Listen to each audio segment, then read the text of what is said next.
Yeah, I mean, it has been a journey, I'm not gonna lie.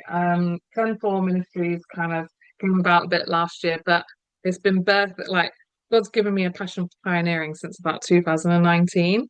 But TenFour exists to inspire and equip churches to do outreach children's ministry, but not just outreach children's ministry, but one ministry that's fun, innovative, creative, also with a purpose to reach the lost.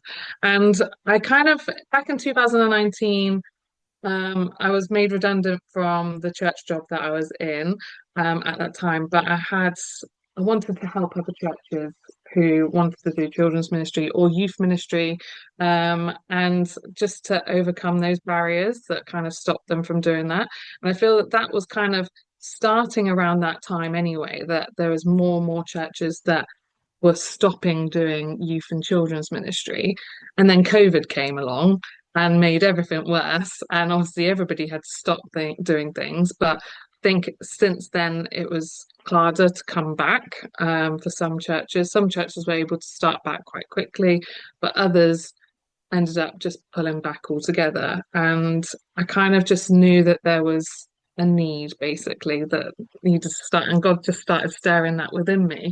Um, and even now across the UK, you can see we've got a shortage of children's workers, like because there's just so many job adverts out there. There's so many out there.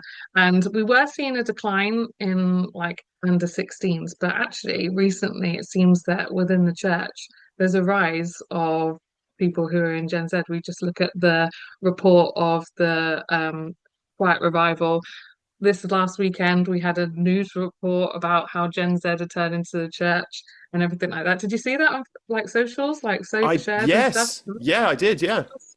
I was like, wow, okay, there's definitely a rise going on, but churches are starting to wake up to that, I think, and getting excited about it. So they're putting out job adverts, but because there's so many job adverts, then children's and youth workers, we have kind of, if I wanted to go for a job, I have a massive pick. So there's a massive need for consultancy and pioneers work. And so that's kind of like why I just decided, right, okay, I need to kind of fill this need. I felt a call of God just to fill this need.